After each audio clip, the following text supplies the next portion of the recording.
18 సంవత్సరాల తర్వాత హైదరాబాద్లో సిడబ్ల్యూసీ సమావేశాలు ఏర్పాటు చేయడం తమకి ఎంతో సంతోషాన్ని ఇచ్చిందని టీపీసీసీ రాష్ట్ర ప్రధాన కార్యదర్శి నాగేశ్వర రెడ్డి అన్నారు. రానున్న ఎన్నికల్లో తమ పార్టీకి గెలుపునకు ఈ సమావేశాలు ఎంతో దోహదం చేస్తాయన్నారు. సమావేశాల్లో తెలంగాణ ఎన్నికలను దృష్టిలో పెట్టుకుని ప్రధానంగా 5 అంశాలపై కీలక నిర్ణయాలు తీసుకుంటారని, ఈ నిర్ణయాలను రాష్ట్రంలోని ప్రతి గడపకు తీసుకెళ్తామంటున్న నాగేశ్వర రెడ్డితో మా నిజామాబాద్ ప్రతినిధి నవీన్ ఫేస్ టు ఫేస్. తెలంగాణలో మొట్టమొదటిసారిగా ఇటు కాంగ్రెస్ పార్టీ సిరబ్స్ సమావేశాలు జరుగుతున్నాయి. ముఖ్యంగా 18 సంవత్సరాల తర్వాత ఇటు తెలంగాణలో ఎలక్షన్ రాబోవడం, మరోవైపు కూడా తెలంగాణలో 2 రోజుల పాటు సిరబ్స్ సమావేశాలు నిర్వహించడంతో కూడా జరుగుతున్న పరిస్థితి కనిపిస్తుంది. అయితే దీనికి సంబంధించి ఎలా జరుగుతున్నాయి, ఎవరెవరు పాల్గొన్నారు, దీనిపై మనతో మాట్లాడడానికి టీపీసీసీ రాష్ట్ర ప్రధాన కార్యదర్శి నాగేశ్వర రెడ్డి గారు వీరు అడిగి మరి తెలుసుకుని చెప్పండి. సిరబ్స్ సమావేశాలు నిజామాబాద్ ఇటు హైదరాబాద్ 2 రోజుల పాటు కొనసాగుతున్నాయి, ఎలా కొనసాగుతున్నాయి, ఎవరెవరు హాజరవుతున్నారు? సుమారు 18 సంవత్సరాల తర్వాత మన తెలంగాణ ఏర్పడిన తర్వాత మొట్టమొదటిసారిగా రేవంత్ రెడ్డి గారి నాయకత్వంలో సిడబ్ల్యూ సమావేశం జరగడం చాలా అదృష్టంగా భావిస్తున్నాం అందరం కూడా. దీనికి మా అధినాయకులైనటువంటి సోనియా గాంధీ గారు, మా ఆల్ ఇండియా కాంగ్రెస్ ప్రెసిడెంట్ గారు మల్లికార్జున గారు, మరి దేశానికి సంబంధించిన ముఖ్య నాయకులందరూ కూడా సిడబ్ల్యూ సమావేశానికి హాజరవుతున్నారు. దాంట్లో ముఖ్యంగా మాకున్న ఆల్ ఇండియా కాంగ్రెస్లలో మాకున్న ఎక్కడైతే మా ముఖ్యమంత్రి ఎక్కడెక్కడైతే ఉన్నారో వాళ్ళు కూడా ఆవిష్కారం జరుగుతున్నది. దేశంలోని ముఖ్య కాంగ్రెస్ నాయకులందరూ కూడా రేపు తెలంగాణ ఈరోజు రేపు యొక్క ప్రోగ్రాంలు పాల్గొంటున్నారు. దానికి మా తెలంగాణ కాంగ్రెస్ పార్టీ మేము అదృష్టంగా భావిస్తున్న ప్రతి కాంగ్రెస్ కార్యకర్తగా రేపు రాబోయే రోజుల్లో దీనికి మాకు చాలా శుభసూచకము. ఎందుకంటే తెలంగాణ సోనియా గాంధీ ఇచ్చిన తర్వాత ఇంత పెద్దగా ఇక్కడ జరగడం ఇది మొట్టమొదటిసారిగా. మరి యొక్క సమావేశం జరగడం రేపు రాబోయే ఎన్నికల్లో జంబ్లింగ్ వచ్చినా సింగిల్గా వచ్చిన ఖచ్చితంగా కాంగ్రెస్ పార్టీకి ఈ యొక్క సోనియా గాంధీ ఇచ్చిన తెలంగాణను ప్రజలు మళ్ళొకసారి జ్ఞాపకం చేసుకొని ఖచ్చితంగా ఆమె రుణం తీర్చుకొని రేపు కాంగ్రెస్ పార్టీకి కట్టబెట్టడం జరుగుతున్నది. కేంద్రంలో ఎన్నికకైతేని రాష్ట్రంలో అయితేని రెండుటి కూడా తెలంగాణ మొత్తం కూడా కాంగ్రెస్ వైపే చూస్తున్నారు. అదేవిధంగా రేపు తుక్కుగూడలో భారీ బహిరంగ సభ ఏర్పాటు చేయడం జరుగుతున్నది. మేము జిల్లాలో అయితేమి తెలంగాణ మొత్తంలో అయితేనేమి ప్రతి గ్రామం నుంచి ప్రతి కాంగ్రెస్ కార్యకర్తలు, సానుభూతి పరులు, ముఖ్యంగా అందరూ కూడా పెద్ద తరలి రావడం జరుగుతున్నది. ఈ రోజు నిజామాబాద్ జిల్లా తీసుకుంటేనేది నిజామాబాద్ జిల్లాలో పాత జిల్లాలో 9 నియోజకవర్గాలున్నాయి, మరి ఈ కొత్త జిల్లాలో 5 నియోజకవర్గాలున్నాయి. ప్రతి కాన్ఫరెన్స్ నుంచి పెద్ద ఎత్తున కాంగ్రెస్ పార్టీ కార్యకర్తలు, నాయకులందరూ రావడం జరుగుతున్నది. దాంట్లో ముఖ్యంగా మా రూరల్ నియోజకవర్గం నుంచి మేము ఇప్పుడు గ్రామాలలో మాకు ఎనలేని ఫోన్లు వస్తున్నాయి. సార్ మాకు వెహికల్ అరేంజ్ చేయండి, దగ్గరుండి నడుచుకుంటూ వస్తుంటాం కానీ మాకు దూరంలో ఉంది, అందుబాటులో ఉండే దూరంలో ఉంది, మాకు బస్ సౌకర్యాలు ఏర్పాటు చేస్తారా, వెహికల్స్ అని అరేంజ్ చేయండి దయచేసి, మేమందరం రావడం సిద్ధంగా ఉన్నాము అని చెప్పడం జరుగుతుంది. ఇది ఒక ఉప్పెనలాగా మొట్టమొదటిసారిగా తెలంగాణ ఇచ్చిన సోనియమ్మ గారి ఆధ్వర్యంలో ఒక భారీ బహిరంగ ఏర్పాటు చేస్తుంది కాబట్టి దానికి దేశ నాయకులు రావడం జరుగుతుంది.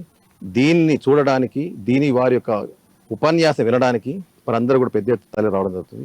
రూరల్ నియోజకవర్గంలో సుమారు 500 నుంచి 600 బండ్లు వెహికల్స్ వెళ్తున్నాయి. ఇక్కడ నుంచి మేమందరం సమైక్యంగా కాంగ్రెస్ పార్టీలో ముఖ్య నాయకులందరం కూడా ఎవరికి వారు బాధ్యతను తీసుకొని, ఎవరి వెహికల్స్ వాళ్ళు బాధ్యత తీసుకొని, ఎవరి ఆధ్వర్యంలో వాళ్ళు కూడా వెళ్ళడం జరుగుతుంది. ప్రతి గ్రామం నుంచి ప్రతి కాంగ్రెస్ కార్యకర్తలు అందరూ కూడా వెళ్ళడం జరుగుతుంది. దీని పెద్ద ఎత్తున సక్సెస్ అవుతుందని చెప్పి అందరం ఆశిస్తున్నాము. 18 సంవత్సరాల తర్వాత మొట్టమొదటిసారిగా హైదరాబాద్ ప్రధానంగా పెట్టడానికి కారణం ఏంటి? అంటే ఎన్నికలు దగ్గర అవడంతో కూడా దీనిపై ఎంతవరకు లాభిస్తాం అవకాశం? ఇప్పుడు దేశంలో ఏదైతే జంబ్లింగ్ ఎన్నికలు అంటున్నారు, ఆ జంబ్లింగ్ ఎన్నికల ముందే మా యొక్క ప్రోగ్రాం డిసైడ్ చేయడం జరిగింది.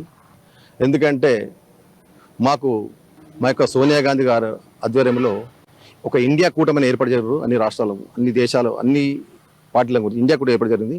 దాని తర్వాత రేపు రాబోయే ఎలక్షన్లో మనం తీసుకున్న అంశాలు ఏమైనా చర్చించడానికి ఈ తెలంగాణ పెద్ద ఎత్తున ఒక సీటు సమయం ఏర్పాటు జరుగుతుంది. కాబట్టి దీన్ని మేమందరం చాలా సంతోషంగా మేము స్వీకరిస్తున్నాము. దాన్ని యొక్క పెట్టడము మా కాంగ్రెస్ పార్టీలో ఉన్న ప్రతి కాంగ్రెస్ కార్యకర్తలు కూడా ప్రతి ఒక్కరు కూడా దీన్ని సంతోషాన్ని వ్యక్తం చేస్తున్నాము. తెలంగాణ సీటు జరగడము మరి శుభసూచకంగా మేము భావిస్తున్నాం. మరికొన్ని నెలలకు తెలంగాణలో ఎన్నికలు జరగబోతున్నాయి.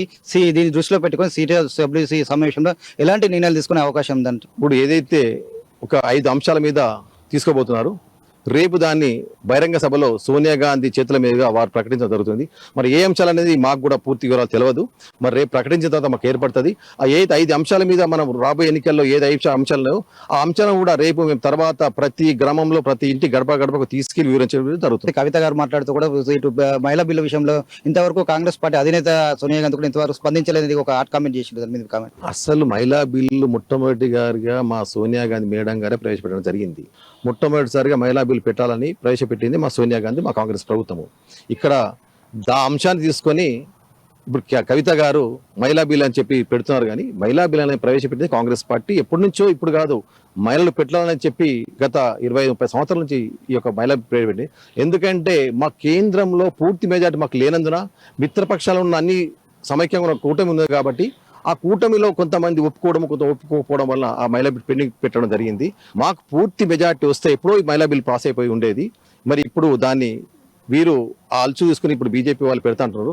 దాన్ని పట్టుకుని ఈమె కూడా వీరిద్దరు జోడెద్దుల పార్టీ వాళ్ళిద్దరు కూడా బీజేపీ టీఆర్ఎస్ ఒకటే కాబట్టి వీరు కూడా దాన్ని పట్టుకొని మహిళా బిల్లు వీరు ప్రవేశపెట్టడం జరుగుతుంది. కాకపోతే మహిళా బిల్ అనేది మేము ఎప్పటి నుంచో మా సోనియా గాంధీ, మా అధినాయక సోనియా గాంధీ మేడం గారు దీన్ని మహిళా బిల్లు పెట్టడం గురించి మొదటి నుంచి మేము కాంగ్రెస్ పార్టీ ముందంజలో ఉంది. దీనికి ప్రధానంగా ఒకటే చెప్తున్నారు. ఇది ముఖ్యంగా 18 సంవత్సరాల తర్వాత మొట్టమొదటిసారిగా తెలంగాణలో కూడా సీరియస్ సమావేశం ఏర్పాటు చేయడం తమకు సాధిస్తున్నామని చెప్పి రానున్న ఎన్నికల్లో ఇది పూర్తిగా తమకు ఖచ్చితంగా లాభం చేకూరుతుందని చెప్తున్నారు. అయితే ప్రధానంగా ఈ సమావేశంలో 5 అంశాలకు సంబంధించి కూడా కొన్ని కీలక నిర్ణయాలు తీసుకుంటారని చెప్పి దాన్ని కూడా గడపకు తీసుకెళ్లే ప్రయత్నం చేస్తామని చెప్పి చెప్తున్నారు. అయితే రేపు జరిగే బహిరంగ సభ కూడా నిజామాబాద్ జిల్లా నుండి పెద్ద ఎత్తున ఇక్కడ నుండి ప్రజలకు వెళ్లే అవకాశం ఉందని చెప్పి కూడా నాగేష్ రెడ్డి గారు చెప్తున్న పరిస్థితి మాత్రం కనిపిస్తుంది. కెమెరామెన్ మైపల్తో నవీన్, అమ్మానుస్, నిజామాబాద్.